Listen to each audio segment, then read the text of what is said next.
Hey, what's up, Danny? What is going on? I I have my day off today, and I was Nice. listening to your show all of a sudden. So it's my second time calling in, I think. Cool.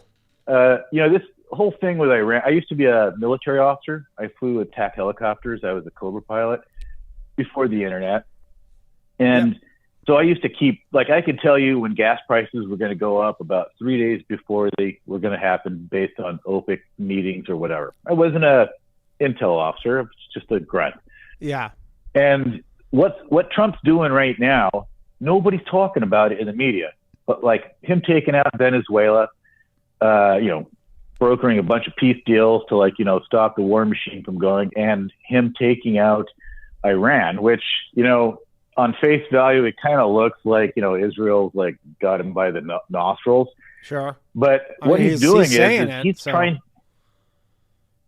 to destroy the BRICS, which is basically what the last couple of administrations did to Libya with the golden dinar.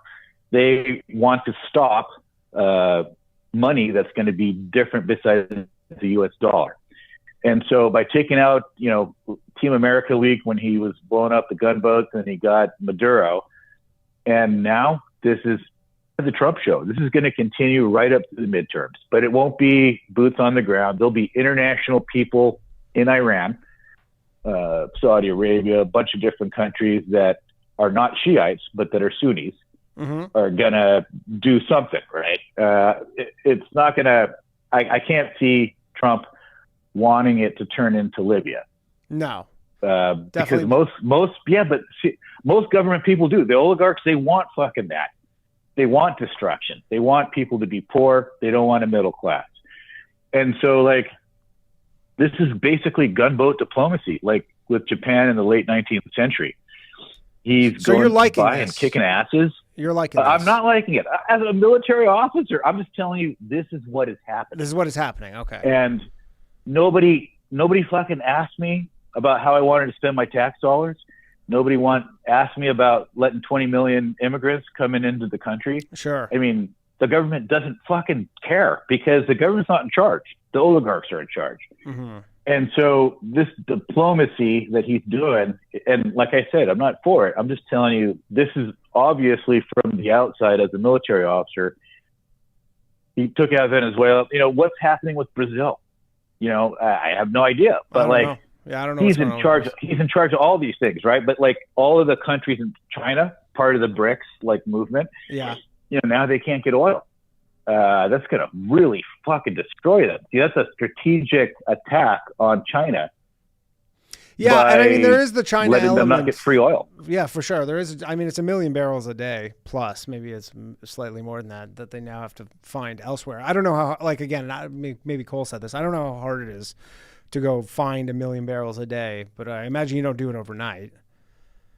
It's going to take some. You don't do it overnight, but the other thing too is that this is based not on attacking just China, but it's based on forestalling the fall of the U.S. government. Because Doge proved okay, all this money is being spent. Did they save any of that? Fuck no. It just got moved to different piles, and they still blew it. Yeah. And it probably went to the military-industrial complex, right? Instead of going to woke people that are bringing immigrants in. And so Trump knows that because he's only one man, and even though he's the president of the United States, like with beef, for instance, beef prices haven't come down a lot, because the beef producers make so much more money since they had their herds culled under Biden. And so now you less cows, you make more money. Fuck yeah. Why would we want to work harder? Right. And so that's when he started talking about getting Argentina beef, because he couldn't get the oligarchs that own beef in the United States to increase the herds. So he's, Trump's fighting a lot of people. It's a full court press. Yeah. He's doing. I mean, it stresses me out sometimes thinking just how much this guy has on his plate all the time. How many different fucking things he's got to deal with. I could tell you 15 things if I had a piece of paper and was writing them out. Gee, I wonder what's going on in this country. How is this connected to that? Whenever I used to read a newspaper article before the internet, I would read it and I'd who is going to win because of this, and who are the losers? Sure. And who are the people involved? Because the news media never tells you that. No. And and they don't want you to. Like, you hear more about this on podcasts. I love Jimmy Dore. He's the one that's totally red-pilled me and changed my life forever. But, like, there's all sorts of that stuff out there. And there's nobody talking about what is actually happening on with this whole world conflict thing. And it is, I think, just a way to try and forestall the fall of the U.S. government, which, was probably going to be sometime in the 1930s, like when it just became impossible with spending. And so like Elon Musk, he jumped out of Doge because he's like, if I make $100 trillion like doing AI in space, then I can have a tax base that'll keep America going. He's foolish because, like, the congressmen on both sides don't give a fuck about the people. They give a fuck about getting reelected and getting jobs on, boards, getting paid to do nothing or whatever the hell they do. Yeah, I mean, so I think that we're at almost 39 trillion for the U.S. debt. So, I mean, I saw a meme of the spending in the last 20 years. Oh my God, when you look at it visually, it's insane. But like, since COVID, doesn't give a fuck. Since COVID, it's like really crazy.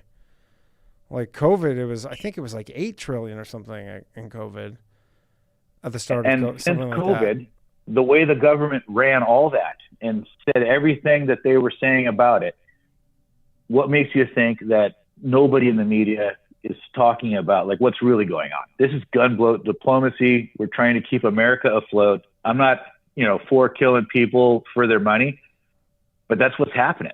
And I'm not going to get this money. You're not going to get this money.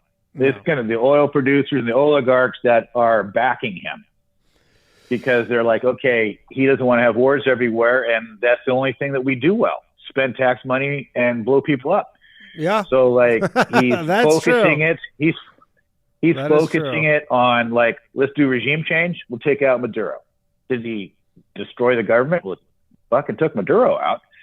And like, there's deals being cut with that. Like nobody's talking about that, but like all those voting machines that like were under Venezuelan ownership, that's all going to come out. Yeah. If there's anything behind it, maybe there's not. But like, I would see that within probably 3 months, there's going to be international peacekeepers in Iran.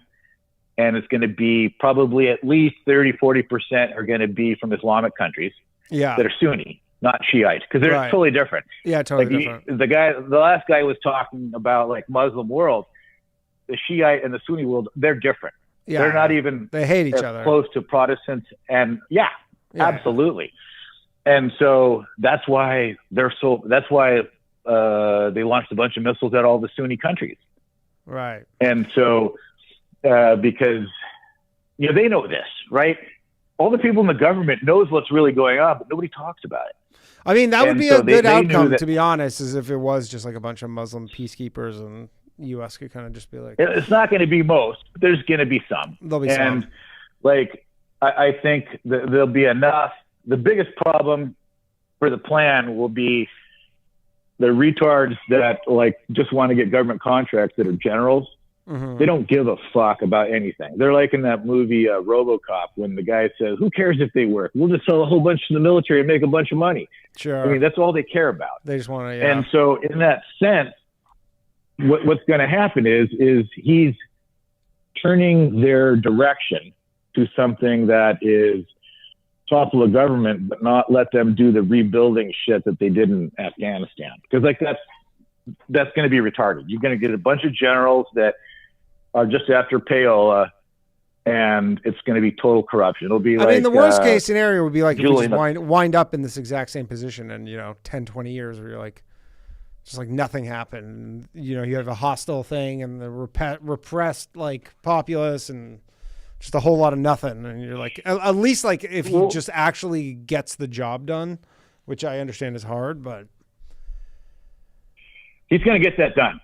They're going to do that because most governments, they're going to they'll take the Iranian government out. It's not going to function. It's going to either And then what's going to happen, what's going to be left is they're going to have a bunch of people run, and there's going to be whatever the 5 or the 10% of their population that will kill anybody that is Iranian that works with Americans. Yeah. That's going to be the problem. And there could be like, that might not be too big. Well, no, it might not be too big a problem, because like in the next couple of weeks, all those people's homes might get blown all to fuck by accident. Like, because guess what? That's part of the plan. You need to, now, if you kill one person with a bomb, you can use that bomb to make 20 more terrorists. Right. But not if it's only a section of it. Because those people, those like brown shirts for Iran, they live in communities. They have like, they get money from the government of Iran and guns, and they get to hang out and do crazy shit. And then when we've got a demonstration, we want you guys to show up because the government is not going to kill these people. The brown shirts are. Yeah. So the thing is it wouldn't surprise me if there isn't a plan to just obliterate those people, like on probably within about a 2 or 3 hour period. Wow. Like as many, because like yeah, I mean, once you got total parity in the air, yeah, you're just going to go ahead and blow the hell out of all these villages that they live in, those communities. And then when they start talking on the radio, there's a bunch of Predator missiles. They're going to blow the shit out of them. Like that's going to be when they got total air parity, and they're probably getting ready to put some international people on the ground. And there'll be some Americans, there'll be some Marines, and that'll be bait, because you want the brown shirts to show up for those guys. Yeah. They're going to have to communicate. They're not going to be able to use carrier pigeons or ravens like in Game of Thrones. The turnaround time, it's not going to work. Right. All right, Alan. This is what I foresee happening. All right. Yeah. Good. That was good stuff. That was a good call. Thank you for calling in, Alan.